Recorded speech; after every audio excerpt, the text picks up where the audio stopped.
someone wants to come sit up closer to the front. Okay, I guess they all like being in the back. I want to welcome you all. This is quite exciting. We set up 70 chairs. Looks like we needed more. I'm delighted to have to need you put up more chairs. So I'm Norma Turner, and I am here on behalf of the Boys and Girls Club. So I'm going to introduce Sam, but first of all, I have to give you my 10-minute sales pitch. Not a sales pitch. I get to give you an update about what's going on in Port Angeles and the Boys and Girls Club. Okay? So, some of you didn't get to sit around the table, so I'm going to tell you what you missed, and maybe you can pick it up on the way out. In getting ready to build a new Boys and Girls Club, it's going to be up on the corner of Lawrenson and Francis. It'll be 15,000, is that the latest number, Steve? 15, huh? 16. All right, it's up to 16,000 square feet. It's going to have a gym and a community kitchen, and it's going to be great not only for our kids, but for the community. You can use it for wedding receptions or whatever. The county's excited. They're going to use it for an emergency management site. We are halfway there in our fundraising. It'll be a $5 million project. And we are optimistic that we will get there, because we're halfway there already without even asking any of you for money. What you have on the table is something called a community champion. And you can have a chance to sign up. You are not committing yourself to money. You are committing yourself to saying, yes, I'd like to hear at least once a month by email what's going on, so I can share that information with my friends and neighbors. So it's the best way to keep the community apprised of what's going on. Okay, and then before I go any further, I want to introduce my other two members that serve on the board with me. Over here we have Betsy Matthews. She's my co-chair. And then way in the back is Steve Duderman, and he is chair of the Boys and Girls Club that covers both Sequim and Port Angeles, and he is the chief engine in charge of getting this building going. Right, Steve? Yeah, right. Okay. So I want to share with you a little bit about, this is a kind of, sort of picture about what it'll look like. It's actually going to look cooler than that. This was drawn several months ago so that the more classy look on the roofs.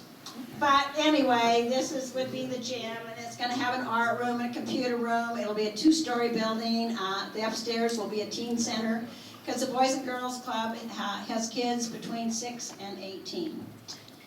So I don't forget what I needed to tell you. I have a few cheat sheets here. I'm sure all of you have seen the great big Boys and Girls Club in Sequim. How many have not? Really? Okay, well, next time you're in Sequim, cruise by on Fur Street, and you'll see that there's a 33,000 square foot building for the Boys and Girls Club in Sequim, and they have about 300 kids a day that come there. Okay. In Port Angeles, how many of you know where we are in Port Angeles? Woo, that's a good turnout. So those who don't, we are up on Mount Angeles View on Francis Street, and we are in a World War II vintage fourplex. We have another side building that we use for a teen center. Even with that small capacity, we are serving about 150 kids a day. At a high point, it's 170, which is not really safe. So we had to actually cut our membership off for a few months until we found some more space. Fortunately, we found another house that we could move our teens to. So when our new club, we'll be able to serve twice that many kids, which will be 300. So what does the Boys and Girls Club do? Well, number one, it's the best bargain in the universe for working parents. Kids 6 through 18 come after school for $30 a year. That means people like Betsy and Steve and I are in the full-time job of raising money, because $30 a year doesn't cut it, but it does make it very affordable. But it's more than just after-school camp. It's about having kids, they describe it as their home. So I want to give you just 4 quick stories of what our kids look like. So the first one is a young man who's a senior in high school, graduating this year, and he was chosen as the student of the Olympic Peninsula. And he went on to state for a competition. Out of 50 kids, he came in 3rd. And his story is that when he was about 10, he was in the courtroom when he heard his mom say, "The judge, you can have him, I don't want him." So he has lived his life in foster cares, one after foster care home after another, and they do the best they can. But what it has done is that the Boys and Girls Club has truly become his home. That's where he's known. He gets to go to the same place every day. People mentor him, they care about him, and he did a great job in Seattle telling his story. In fact, one of the judges said that she cried after she heard him. One of my favorite stories is that we have a program called Inspire Her. It's for girls between 11 and 13, and they're girls that have really a lot of problems in their lives. And what this program does is that each child has their own mentor, and then they have things they're required to do, like get all their homework done, have decent grades, and behave, do projects, do community projects, and when all that's done, if they have completed it well, they get to decide on where they go for a field trip. So last year, the girls decided they wanted to go to Trampoline City in Seattle. So that's where they went. On the way to Trampoline City, Mary Budke, who's the most amazing CEO in the universe, took them. And on the way, she took them on a little side trip. And she took them to the University of Washington campus. And they wandered around, and she talked about how they too could go to college. And they all went, no, not me. Well, why not you? Oh, no, I couldn't do that. I don't have any money. I know it wouldn't work. So she spent a little time telling them why it would work, and how you make it work, and how you find the money. And then she took them to the University of Washington library. Now that does not sound exciting for 11-year-old girls. They loved it. They said, Harry Potter must have been filmed here. And they all had their picture taken in the library. And then they went to Trampoline City and got some pizza and came home. And on the way home, Mary said, "So girls, what was your favorite thing today?" And they all went, "The library." So, it's about inspiring kids to do better than what they think they can do. The last 2 stories, one was a little 8-year-old boy who absolutely, his behavior was so out of control that one day the unit director finally said to him, you have to leave the club. We cannot put up with this. And he looked at her and said, "Can I talk to you in your office?" So they went in, and he began to cry, and he said, if I have to leave the club, I won't know how to find my mom, and she won't know how to find me, because we have lived in a car for the last 8 months, and she doesn't have a phone, and so the only way she knows how to find me is if I'm here. And so the unit director said, "Well, yeah, you can stay, but there's some rules. You have to make up for the behavior that you did. You have to sort of pay back." So he did. He did all the chores she gave him to do. And from then on, every day, it's like, "So what can I do to help today?" And they worked with Mom, and they finally got him into some housing. And the last one was a little boy they found wandering every day. He was around in his pajamas at inappropriate times, or he was barefoot, and he had warts all over his face, and he just looked unkempt. And so one day the unit director went out and said, "Why don't you come in and have breakfast?" So he did. Amazingly, this 6-year-old came into the club, had breakfast, stayed all day. Not one adult ever called to ask where he was. So he ended up being in the club, staying there, when his mom got evicted for her drug use, and he went to live with a dad he didn't know.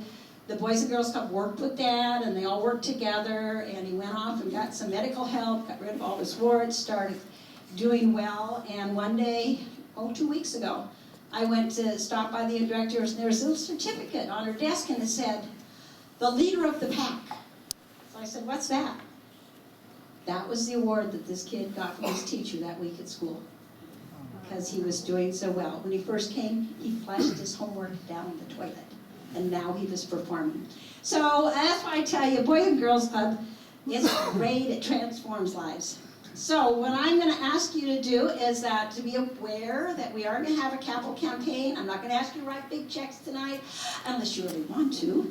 And if you have an inspiration or an aspiration of having your name on something, you can put it on the building, you can put it on the computer room, you can do what you want to do, you can buy a square foot. There are cards. You can fill them out and it says, "Come talk to me."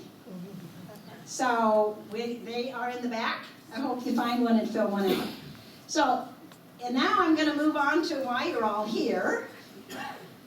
And that's because of Sam Baker. I think you're all here because you know Sam. Mr. Legend in his own time, is that right, Sam? So, in our house, our favorite story about Sam is that Jean and Sam, 20, 25 years ago, got up at 5 in the morning, went on a hike, and got back at midnight. They bounced up, and Jean got in the door, and Sam said, "All right, see you later," and off he went. The minute the door closed, Jean fell on the floor, put his feet in the air, and said, "Take my boots off. I just can't do it." So I took his boots off. He rolled over on all four, climbed up the stairs, rolled into the bathtub, went, "The worst part, Sam could have gone 25 more miles." So that's Sam. Now, before you start, Sam, I have a gift to give you. So if you come on up here. So Sherry Siemens couldn't be here tonight, so she wanted to give you something. So this is a picture that Sherry took of Sam in 1996 when they ran across him hiking at Appleton Pass, and he is carrying a bicycle on his back. There you are.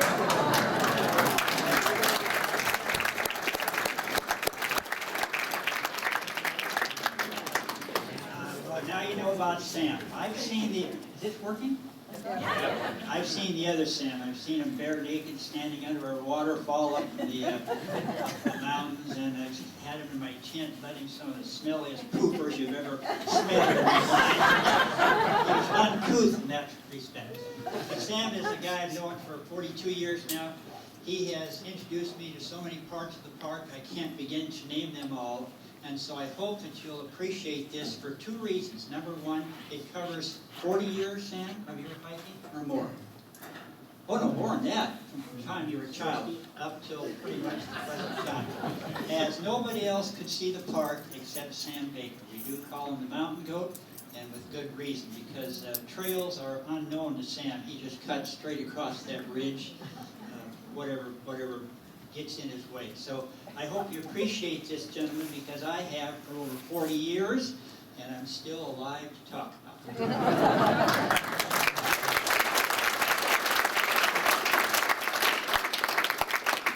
Well, thank you, Jean and Norma. And about a year ago, Norma asked me if I'd give a little slideshow at her house. And it sort of got bigger and bigger and bigger. And Norma kept after me, and I kept trying to dodge her, but you know, that doesn't work at all. So here we are tonight, and I see quite a few people in the audience who, men and women, who have a lot more experience in Olympic National Park than I do. But I would just like to share some of my stories with you tonight, both some of my experiences with my family, solo experiences, and with friends, and some of the reasons Sam, why. can you put it closer to your mouth? Some of the reasons why Olympic National Park is so important, not only to me, but to all of us, particularly as the time goes by and we have less and less wilderness. So I'll start. Can you all hear me? Yes. Okay. If you can't hear me, please raise your hand, because I'll probably get hoarse. And I have two drinks up here. One's water, and the other one looks like bourbon, but it's not. So this is my great-grandfather, Alexander Bailey, who is obviously a Scot. He came from Scotland to Tacoma. But the important part of this picture is that in the 1920s, he he was on the board that established Rainier National Park Corporation, and he was the first president.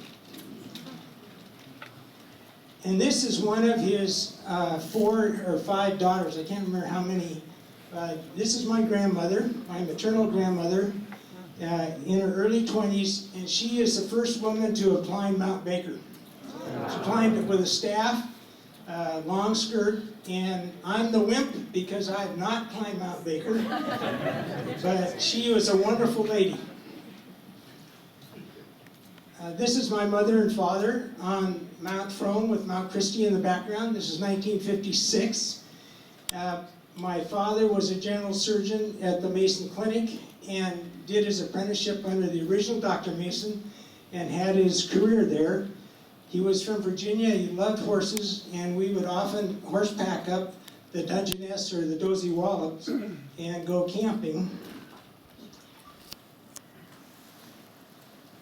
This is myself and my older brother Jay in about 1952 at Camp Handy. Having packed in there, the fishing was really good. The fish was small, but it was lots of fun. And this is what our campsite looked like in those days. My older brother in the background, my uncle, and my younger brother John in the foreground in the glasses. And John is here tonight. He's a little bit older now. Now this is the late John Siemens, Dr. John Siemens, family physician. He was my family physician, and he loved the mountains. He loved the Bailey Range. He loved the Olympics. He was a climber, and he loved to take kids into the mountains. And this is 1978 when he introduced me to the Bailey Range. And this is at Cream Lake Basin. And with us, when Dr. Bruce Simons, who was a general surgeon here, certainly and absolutely one of the finest general surgeons I knew. I assisted him in surgery sometimes when we had a mutual patient, and he was just absolutely excellent, and we were very fortunate to have him in our community. He was on that trip, and so was his son, George Simons, who's the optometrist here. George was 16 then. This is on the slope trail by Cat Peak, and the bear grass was just beautiful then. And I don't know how many of you smelled bear grass, but it is just wonderful, and it was really a nice trip. So we went up to Abilene Pass, over the catwalk, over to Cream Lake Basin, and up into Ferry Basin. And this is a picture from one of John's favorite camps, John Siemens' favorite camps, in the Bailey Range, in Ferry Basin, looking right at Mount Olympus. Beautiful spot. And there's John and myself. And John is giving his usual lecture that you don't go through the mountains without taking a bath every day. And I'm kind of looking at him like, are you kidding? Are we going in there? But that's what we did. And I'll spare you the picture of the naked bodies. And here's John coming off the backside of Mount Ferry. There's a steep little pitch there. And John was very, very cautious and careful. And on this little pitch, sometimes it can be pretty treacherous depending on the conditions that year. And it's a long drop. And so he had us rope up for that. I might say that when we were talking about the catwalk and going across that, the night before we did it, I thought I was going to die going across the catwalk with the way John was talking, but it just turned out to be just a scramble. So when John died a few years ago, I was in Bhutan and working, and Martha called me, and I went to the mountains a day or so later at about 12,000 feet to a monastery, talked to the monk there, and the monk said some prayers for John. And this picture is taken from a sky burial place on a mountain, and that's Mount Jonohari, which is about 22,000 feet in Bhutan. Now, probably my greatest and most frequent traveling companion in those days in the late 70s, 80s, and 90s was Gene Turner. And here's Gene. We're doing the Traverse, Bailey Traverse. And sometimes Gene got pretty tired. Of course, if he would drink more water, he would have done a lot better. And the difference in our packs, between Gene and my packs, were that I usually had more clothes, but Gene had lots of food. You know, a couple loaves of bread and lots of food, but he was a little short on the water bit. But there are lots of nice tarns in the mountains, and this is in the Queets Basin, just cooling off, and actually that water is pretty warm in that particular tarn. And I don't know why, but I guess Martha and Norma were glad to see us when we got back. But one of the wonderful things about traveling with Gene was he brought his harmonica, and I can remember many a night lying in separate tents and Gene playing his harmonica under the stars and just going to sleep. It was a marvelous experience. This is John Olson, climber, photographer, journalist, and this is back in 1982, and I was working in the office one day and John calls, "Hey Sam, what do you say we do the Bailey Range north to south, but we'll travel light. We'll just do our clothes, we'll take a baby sack and dried food, and I'll bring the dried bananas." So I said, "Okay John, I'll go." So we did, and the first night was the first day was really rainy. And this is a picture of the castle and the cat in Cat Basin. And we spent the first night just lying on the boards in Cat Basin in the castle, shivering. Sun came out the next day, but then it sucked in again. And we went from Cat Basin to Ferry Basin and spent the night there, and decided that if the weather was bad, we wouldn't go any further. We'd just go out Dodger, but the weather got better, and so we went down the Bailey Range, and here's John in the middle, with Mount Olympus again in the background. And so one day we went from Ferry Basin to Lake Beauty, and the traverse from the Queets to Meany Basin was just a scramble. We were all over the place, up and down, and "Hey John, where are you? Hey Sam, where are you? Do you have anything down there?" "No, no trail down here." And so, but we made it. We went to Lake Beauty, and it was a wonderful trip.